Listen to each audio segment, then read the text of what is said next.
Hello, I'm Jothy Rosenberg, the host of Designing Successful Startups, where today's guest is Saul Orbach. We had a legal problem I couldn't overcome, and it inhibited me from being able to raise money. Basically, I suspended the operations of the company about a month ago. Saul Orbach is a highly accomplished serial entrepreneur, venture capitalist, social impact investor, C-suite officer and executive, consultant, lecturer, thought leader, board member, and advisor, with over 35 years of extensive experience building and exiting startup and growth companies, turning around failing companies, as well as training the next generation of entrepreneurs. Recently, Saul was the co-founder and CEO of his 8th startup, NephFlow, a company developing artificial implantable and wearable kidneys. Formerly, he was the founder of the ELU Fund. Prior to that, he was a venture partner at Starta Capital, investing in East European technology startups. Saul shares his industry experience and knowledge in many outlets. And here is Saul. It is great to see you, my friend, all the way over from Israel. Yes, it's great to see you too. I am sorry it took so long that we screwed up the first time, but this time we're going to get it right. Okay, I do like to start with where are you originally from and where do you live now? Well, I was born and raised in New Jersey, northern Jersey, a place called Patterson and then Fairlawn. And then I moved to the city, to Manhattan and then Queens. And in 1979, I actually made Aliyah to Israel. I moved to Israel. My father got sick back in New Jersey about a year and a half later, and I had to go back and run the family business, which was a real estate business. So I went back, and I was living in Queens, but I went back, and in 1983 I came back to Israel. I was here for 20 years, till 2003 when I got divorced. And then I was back in the States for 10 years, and that's when you and I met. You and I met while I was in my Silicon Valley and post-Silicon. My first stay was in Silicon Valley. And then I ended up in Maryland working for a friend of mine, helping him grow a startup that got bought by Steve Case. And then that's how I ended up at Angle, where we finally met. Headhunter contacted me after that exit and asked me if I wanted to work for VC. I said yes. So I ended up at VC. And then I was in the States until 2014, 10 years. And then I came back to Israel. So I'm currently living in Jerusalem, where I lived for all the years that I was in Israel. Not in the same place, obviously, but not with the same woman, different woman that we married. But I'm living back in Jerusalem. And you do seem settled there. So I mean, who knows? You've moved back and forth so many times, but you do seem. 3 grandsons in the space of 9 months after I got back, and that was like it was it. I was like, okay, this is why I'm here. This is what it's all about.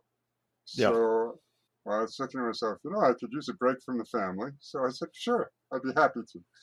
It turns out it was a launch event for a Russian VC who set up shop in New York. I went, I spoke. They had some companies there. I said, let me see the companies. I saw the companies. They pitched me. I gave them feedback. And then the next day they called me up and they say, listen, we'd like you, the companies, they really enjoyed the feedback. And we'd like to bring you in as a partner in our New York firm. And I said, wow, that's very flattering.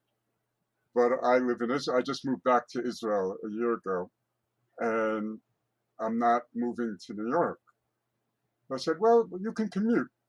And I said, well, I've been there, done that, got the T-shirts and the divorce to prove it. So I said, I'm not that interested in that either. I said, okay, okay, fine. Sorry, we're sorry it didn't work out. So I thought about it, and I called him the next day, and I said, listen, what if I live in Israel and work for you online, remotely? And I'll come visit a few times a year. They said, sure. So I ended up as a venture partner for a Russian venture capital fund that invested in Eastern European companies and built them up and then transferred them to New York. And I worked with the companies and the funds in both Moscow and New York before Russia became PNG, under the persona non grata. But it was a great experience. It was just completely happenstance that it worked out that way. So I had the opportunity to move back, and it was a pretty good gig, but at the time. But I don't know if I was going to drown. I'm happy to travel a little bit more than I used to, but I mean more than I used to now, and not what I did in the past. In the past, I used to travel 300,000 to 500,000 miles a year from Israel. Not doing that again. So That's crazy. Yeah, Crazy. I like it here. I'm happy. My kids are here. My grandkids are here. So it's great. Let's go back to you mentioned Angle Technologies as the place where we met. I found that to be a very interesting investment model, except for one thing. And only one? Well, okay, so let's just say what the model was. So this was a British company, and they wanted to, set up shop and really focus on what has always been an underserved area or a not served area of venture investing, which is the super early stage. And so we did that, and we can talk about. I want to talk about that a little bit more. The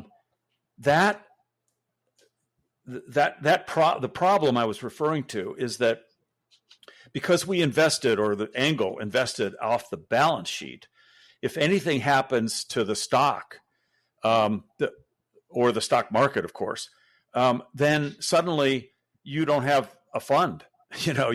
It never was really a fund, but we pretended it was. Well, so, it sort of was, but it wasn't. Right? I mean, it acted like a fund, but the underlying structure was not a fund. Right. And so on the one hand, you could pretend it was an evergreen fund because it was just supposed to always give you a certain amount that you could allocate for each startup.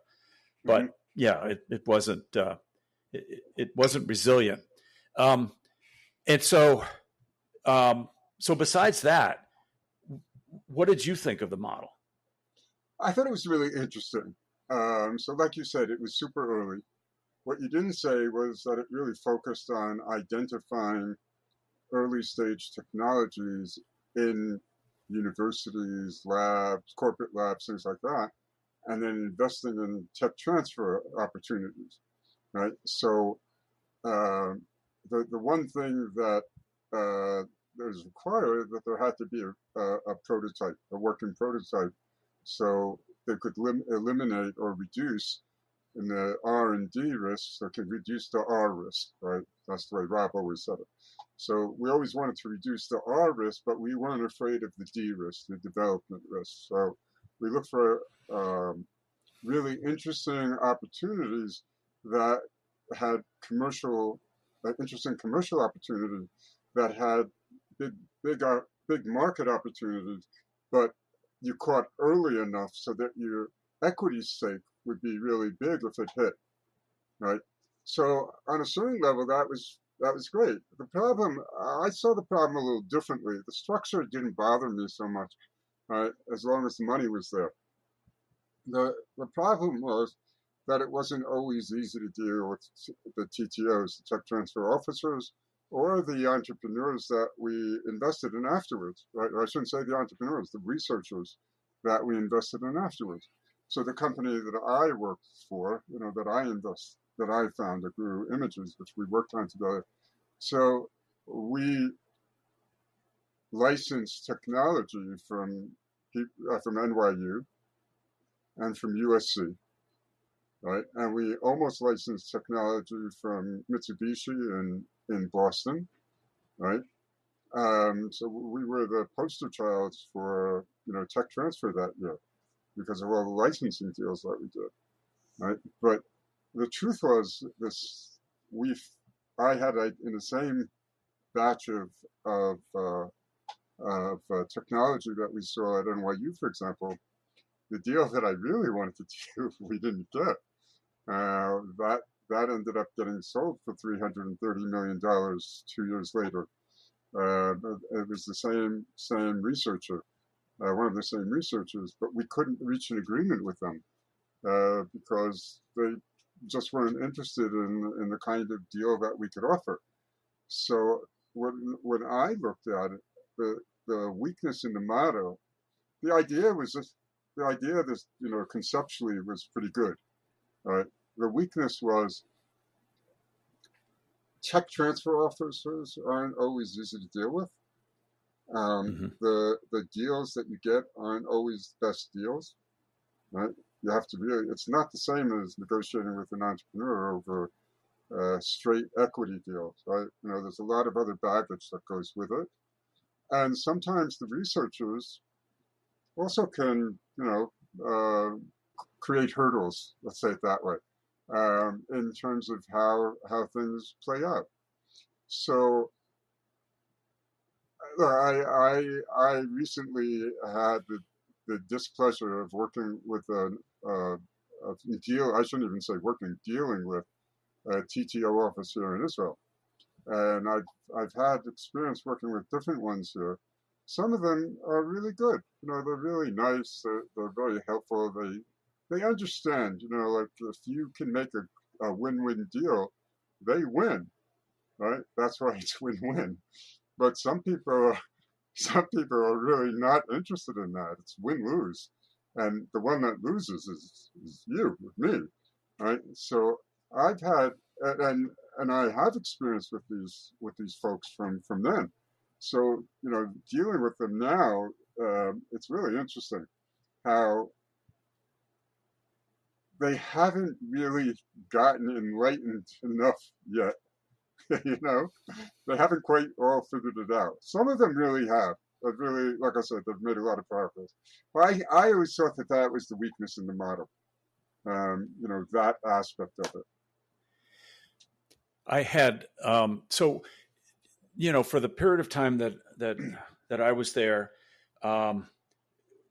like in anything, you had to first kind of go around and start developing relationships with these tech transfer officers, because you weren't going to be able to just know when there was something interesting right. at a particular institution. So no, you needed them to do a little bit of push outwards. Hey, you should come take a look at this. And then there was a scale problem too. The idea was, at least the way I was thinking about it, the idea was I had Andrew Sutherland with me, and right. and I was going to be the initial CEO. He'd be the CTO, but we had to, as quickly as possible, bring in, the startup team. We had to go find them, right. And you kind of want to have a bench of those kind of people standing right. by. And then the scientist at the university who has already chosen their career, they're not going to leave except maybe for a year on sabbatical. So you got to try to get a deal where they're going to be like your chief scientist one day a week, right? And that could work. So you had a lot of. That's what we did with Paul DeBerta, right? And he agreed to that. Anyway. And when I did, many years later, it had nothing to do with Angle, but when I did Dover, the current one, I needed the guy that had been the researcher from University of Pennsylvania on the research program where this all came from at DARPA. And I just got so lucky because right when I was ready to take this, out into the commercial world, he was ready for a 1-year sabbatical. Right. And that made him my full-time CTO. anyway, back to Angle for a second. Right. So you had all these moving parts where everything had to line up. Right. And if you got one, I guess, that was going to be that you were really pretty sure you got a good deal and it had a good market, that would be where you could say, okay, I'm not going to try to do 4 of these a year. I'm going to just do this one because it's looking so good. Right. It was the scaling part that really had me kind of worried. And I did have one I got started.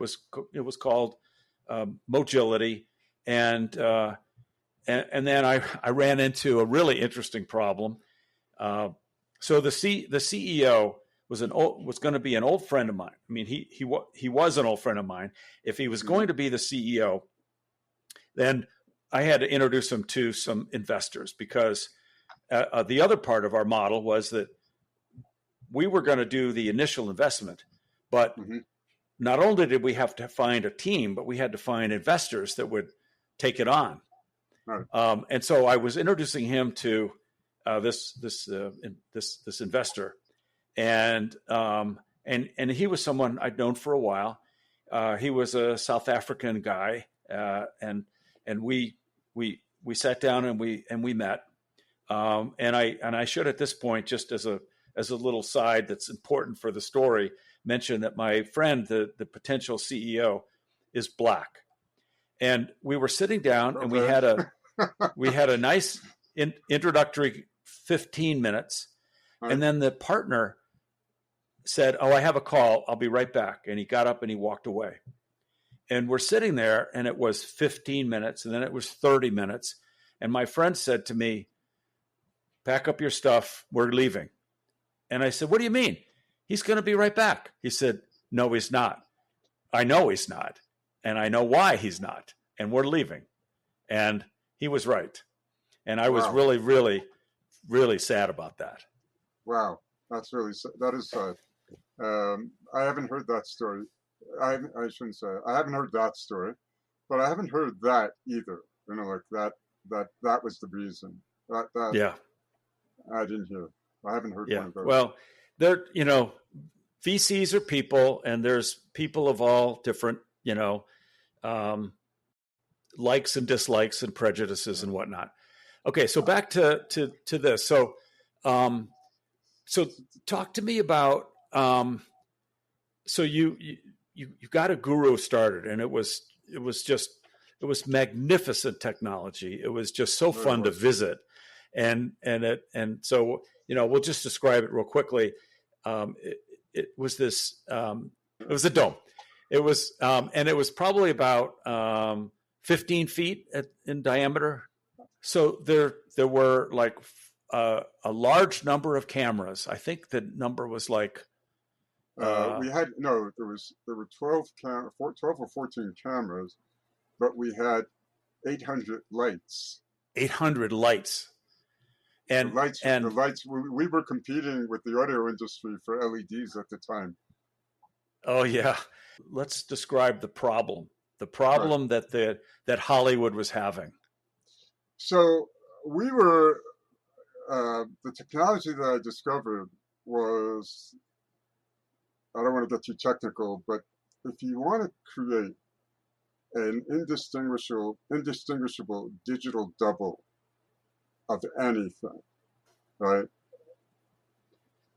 A face, right? A person, fabric, wood, any surface material, any material.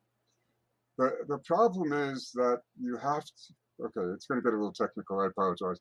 You have to measure the reflectance properties of the surface materials in order to get it to look realistic. When you don't do that, or you don't do it correctly, what happens is it looks fake, looks plasticky if it's plastic.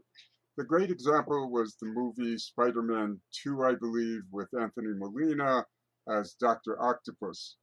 And when he was created as a CGI character, computer-generated imagery character, it looked fake. It looked plasticky. He wore this really shiny leather cape when he was walking around. And that leather cape looked like dull plastic. It was really awful. And also the whole body, the image of his face, you could tell right away that it was not an indistinguishable digital double, right? And again, the reason for that is because if you don't measure the reflectance properties of the surface materials, then you don't know what happens when the light is shining on it. Like right now, thank God I don't have any hair, so it's a great example, right? Where this light is hitting my head here, it's much shinier, right? But over here, it's in shadow, right? It's all different. So if you want to recreate this image, not that anybody would want to recreate me, but if you wanted to recreate this image, you'd have to measure all of this, how the light is being reflected to get it right. And if you don't do it right, it really doesn't look real. That was the problem. So when it came to things like leather, the movie The Matrix, right, with Neo, and all those guys wearing the suits, right, the Mr. Agent Smith's wearing Smiths. Mr. Smith's wearing the suits, and Neo and the woman, I forget her name, wearing the leather, and the other guys wearing the long leather jackets. So we knew the guy who did it. I mean, I got to know him quite well. He became an advisor to our company, Kim LeBerry. So he was the one who figured out how to do this by taking a machine called a goniometer that would it was used by the defense industry to create stealth paint. And he rented it. It cost $1 million to buy. He would rent it from whichever company it was in California that was doing the work. And he would use it to capture the leather and the materials of those garments. And there was a paper written about it. In any case, I forgot his name, Ken Perlin, the researcher at NYU, he came up with the same idea and did it in 3 seconds using a kaleidoscope. And that's what I said. I saw the demo and I said, I don't understand what this is. They said, well, I said, how did you come up with this? He says, well, I was on a sabbatical at Stanford, and they showed me a goniometer. And a goniometer is that machine that they use. And basically what you do is you take object, right? You take an object and you put it on a tray, you shine a light on it, you take a picture of it, right? And then you move the light 1 degree and you do the whole thing again. You move the light another degree, so you do it again, until you did a 360. After you did a 360, you move it 1 degree and then you start again. And you keep going until you go through, I don't know how many 360s, but you have to move everything, right? Completely all around, the light, the camera, and the object, until you've captured every possible angle that you can possibly have of that combination of light shining on the object from a different angle. So Ken said, he looked at it and says, why can't we do the same thing with a kaleidoscope? He did it, and he built one, and it took 3 seconds. I said, I don't understand it, but there's a value proposition in here. The goniometer took 26 hours to do that. I said, anything you can reduce from 26 hours to 3 seconds, you have to be able to make money from. And that's how the whole thing started. But that kaleidoscopic device was good for materials, but to do the face, which is really, really difficult, because skin is translucent. And you have to be able, what happens is the light goes into the skin and bounces out when it hits something solid, right? Which has a name for it, and I don't remember right now. So the skin was the most difficult thing to do besides something like a mirror, like something that is reflecting all the time, or like stainless steel or something. There are certain materials that were very, very difficult to capture, but skin was one of the most difficult.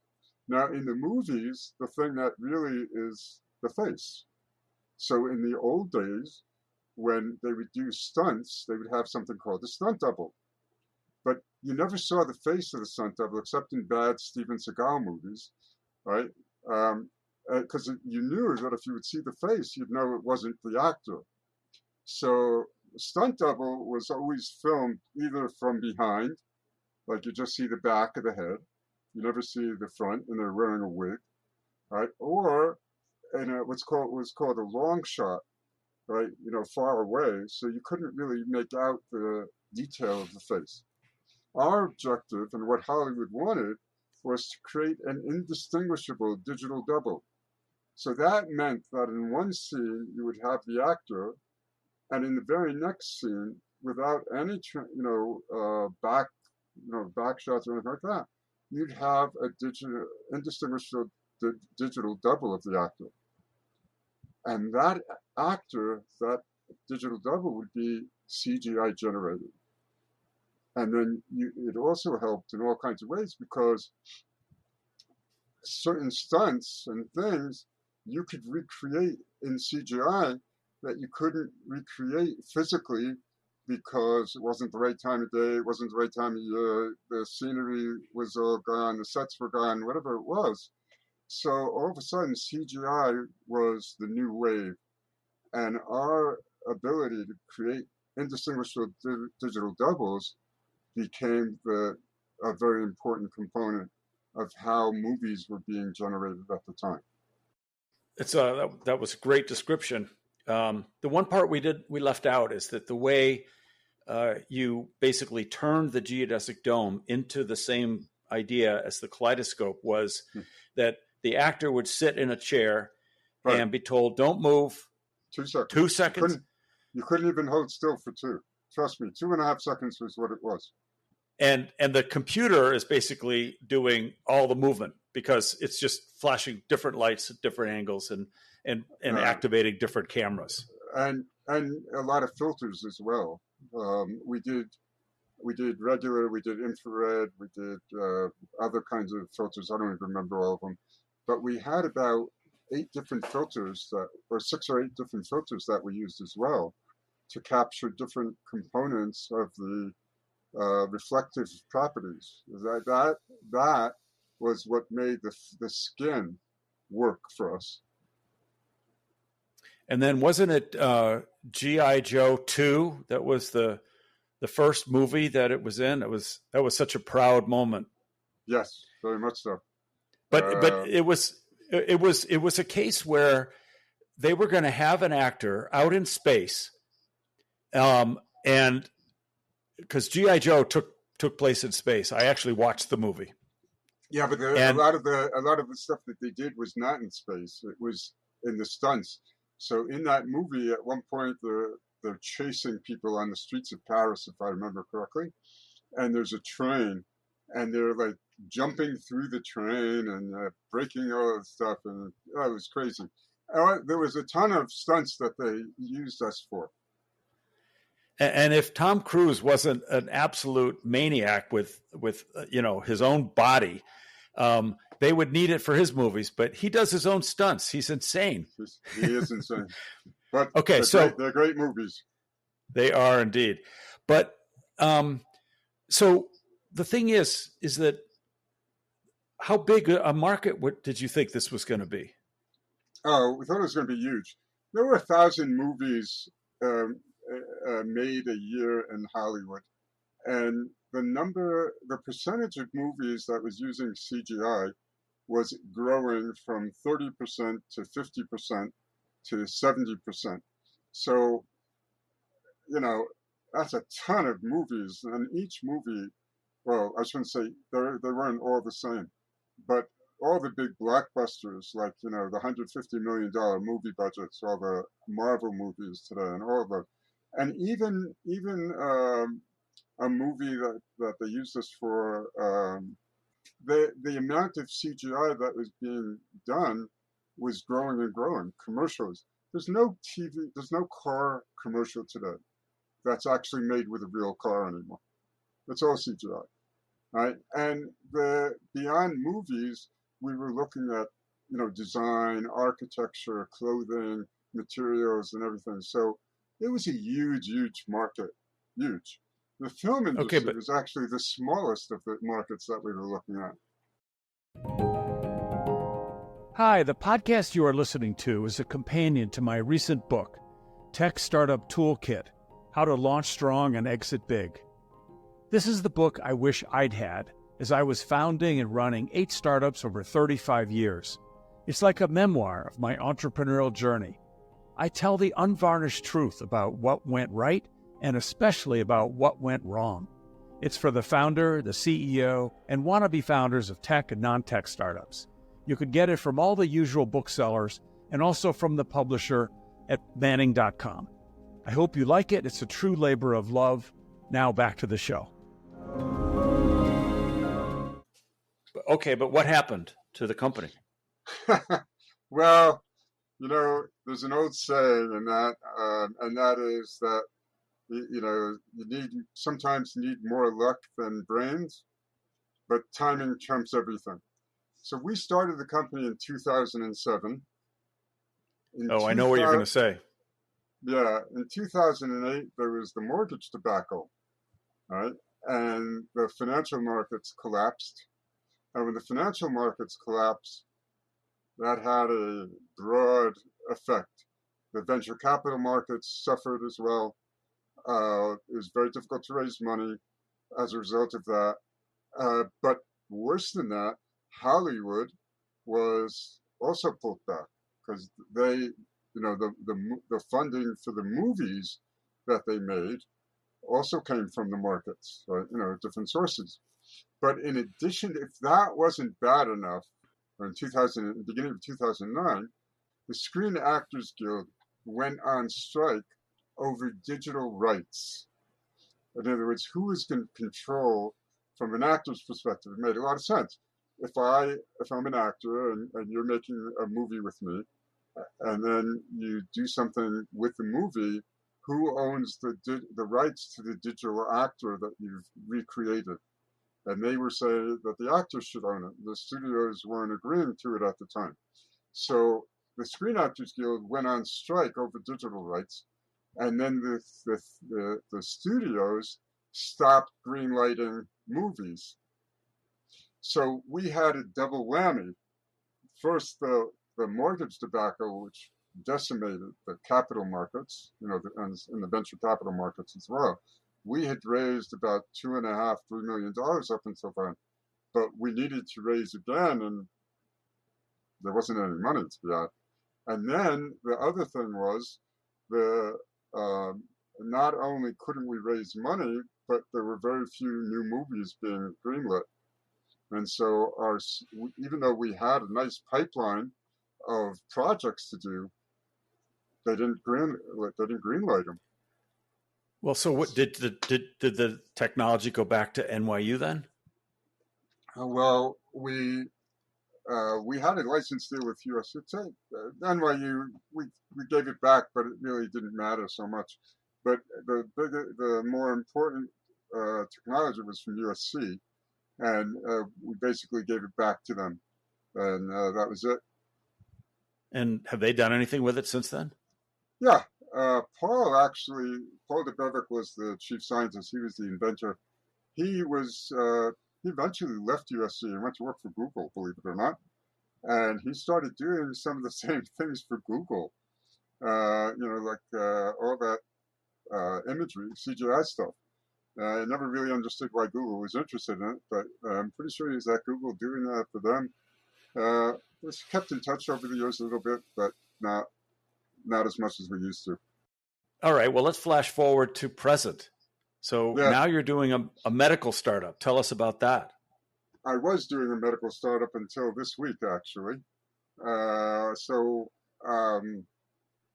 It's a story. Unfortunately, it's not the outcome I wanted. But I came across a person who had patents for how to develop an artificial kidney. I became the co-founder and CEO of the company.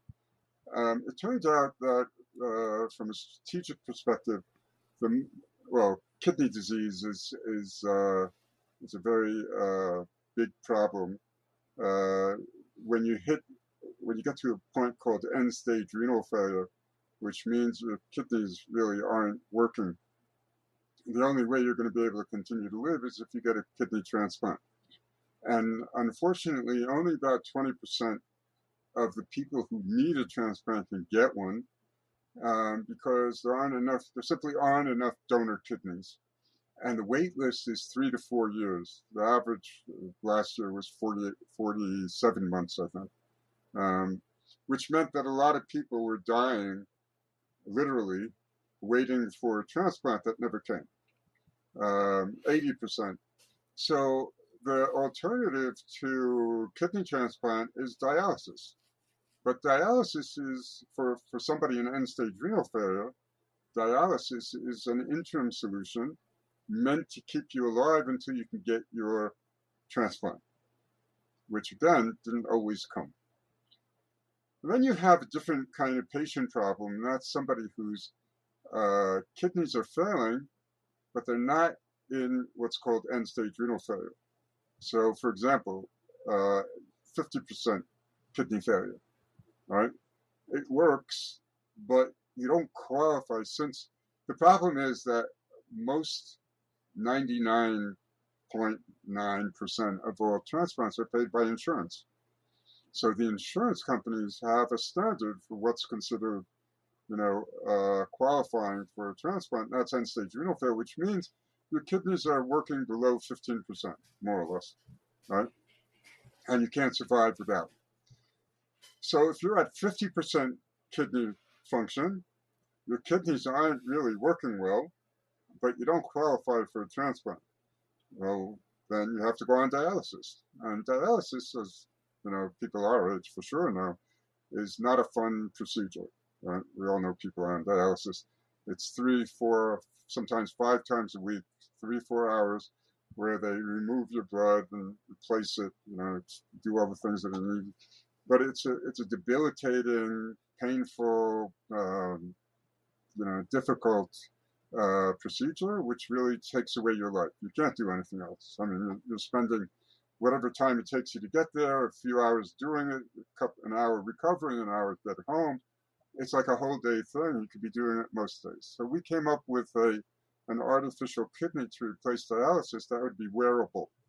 You could wear it, walk around with it if you were healthy enough, go to shop, go shopping, go working, go to work, whatever you need to do.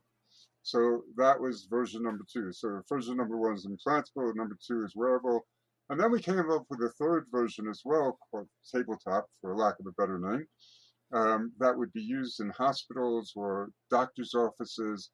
So one of the problems with dialysis, if you need it, is if you're in a remote location, you don't have access to it.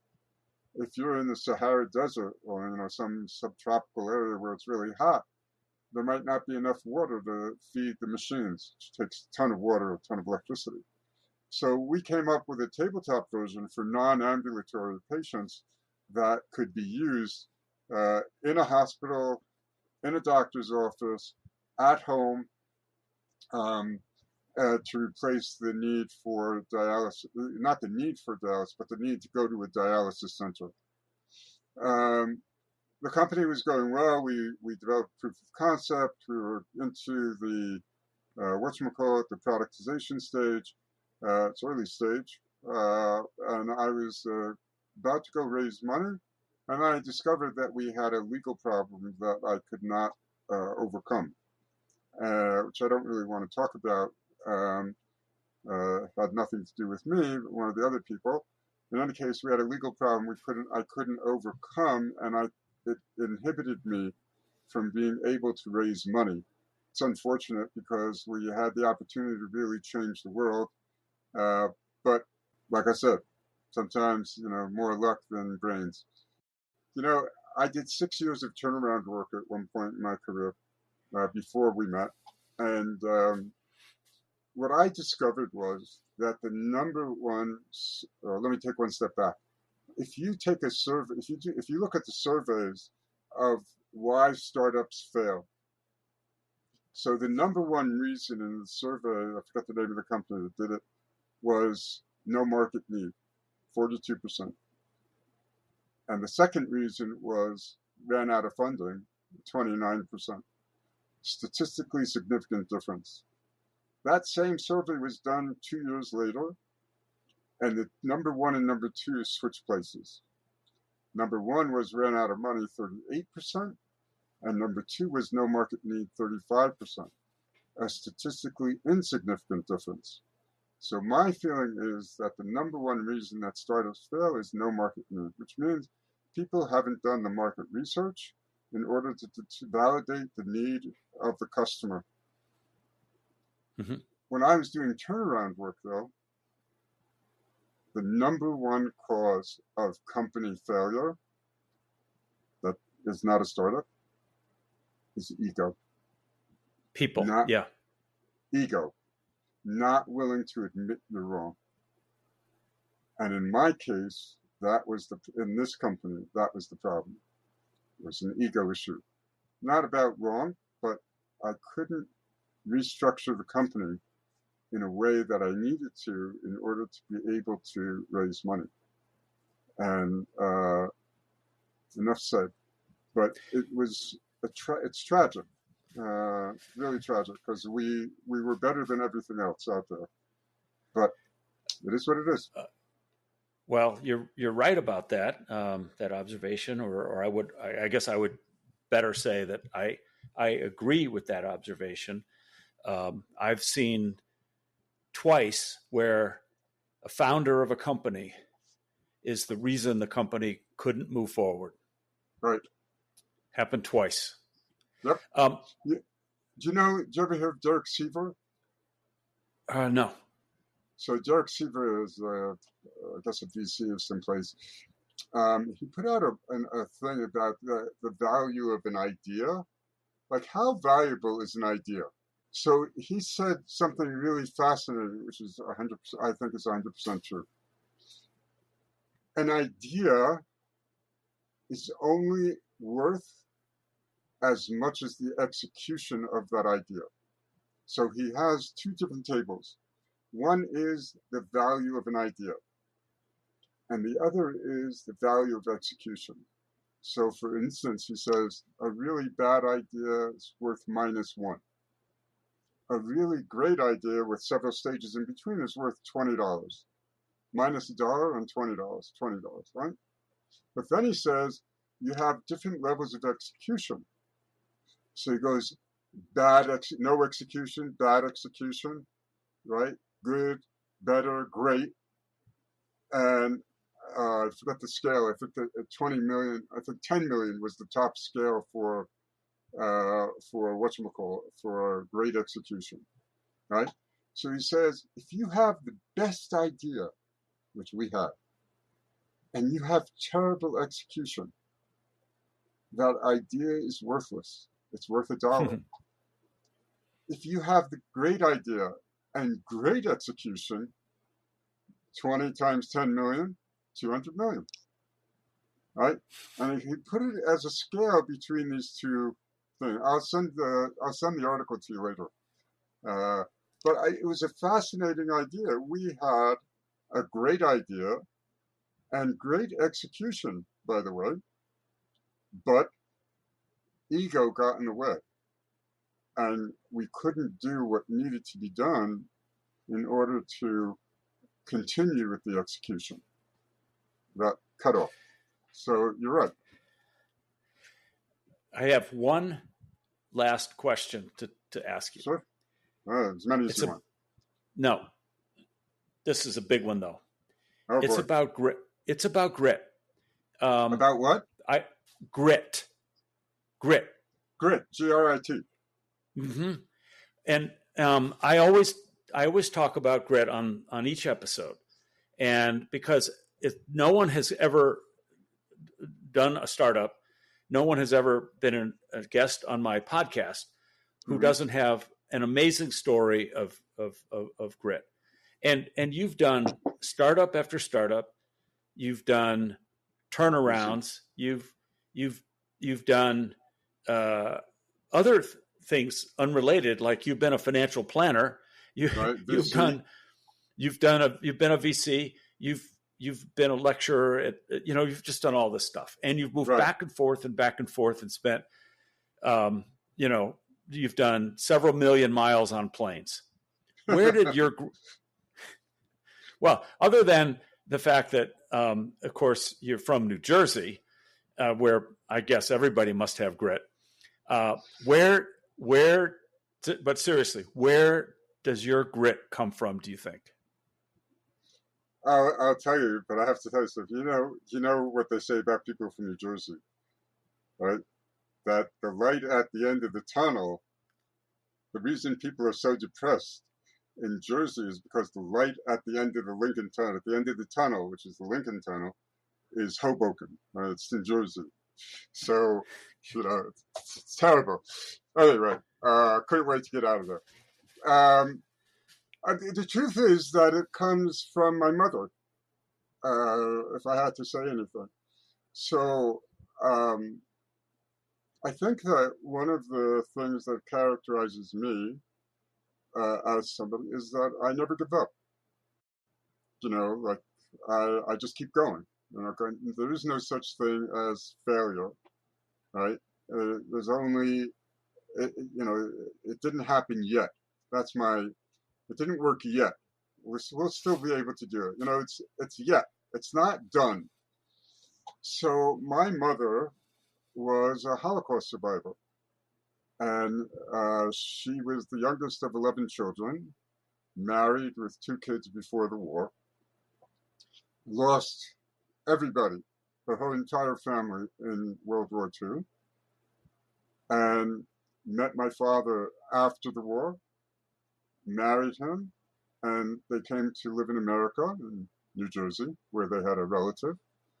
And she was, both my parents, but my mother more so, was there is no such thing as giving up.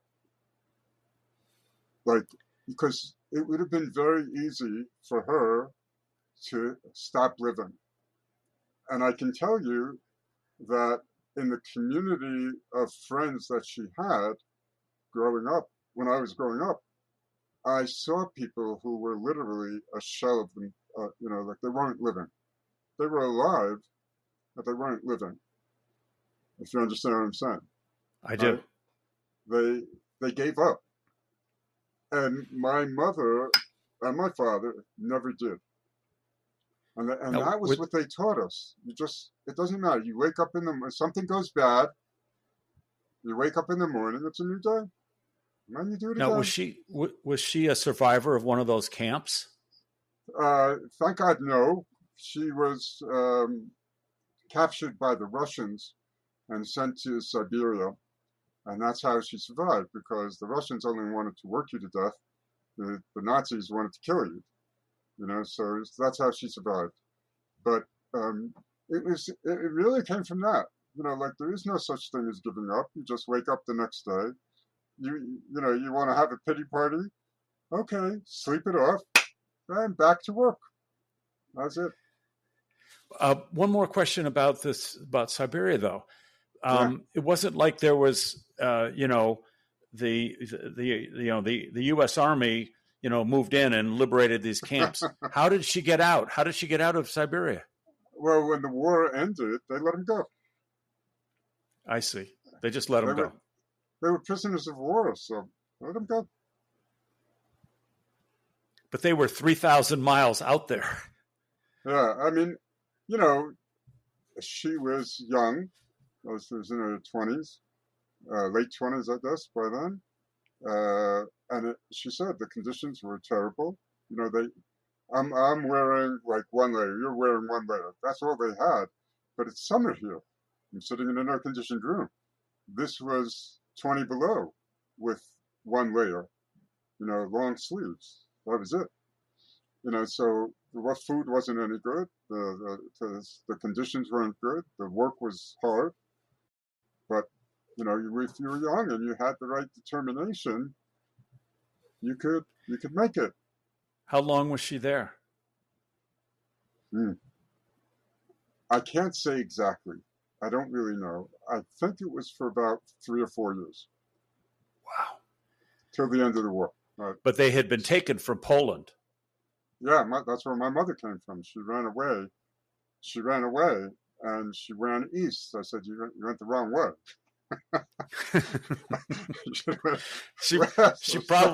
she probably did not appreciate your comment. She was like okay with it, but she said that's what made sense at the time. The Nazis were coming. I can actually understand that, because I think honestly, if she'd gone west, it might have been a heck of a lot worse. Sure. But that's where my determination comes from, for sure. Whenever I think about it, I know that it comes from there, because it just wasn't something that she accepted. You can't be depressed. I mean, if she says it, what am I going to say to her? Well, okay, But she was the model for it, for sure, and it was true for all of us, my brother and sister as well. We were all the same. Extremely determined people. Well, I want to thank you for participating and being part of this. This was wonderful. It's my pleasure. First of all, it's always a pleasure to see you. It's always a pleasure to talk to you, and certainly, talking about if there are lessons that can be learned from any of this, that's great. That's the idea. So you mentioned I teach entrepreneurship and venture capital in 3 different MBA programs here, and the main reason I do it is because it gives me an opportunity to sort of train the next generation. And that's been a really rewarding, satisfying experience. I teach about 250 students a year now in 3 different programs. So it's a really great way to feel like you're contributing to somebody's future success. That's a wrap. Thanks for tuning into this week's episode of the Designing Successful Startups podcast. Check out the show notes for resources and links. Please follow and rate us at podchaser.com/designing successful startups. Also, please share and like us on your social media channels. This is Jothy Rosenberg saying TTFN, ta-ta for now.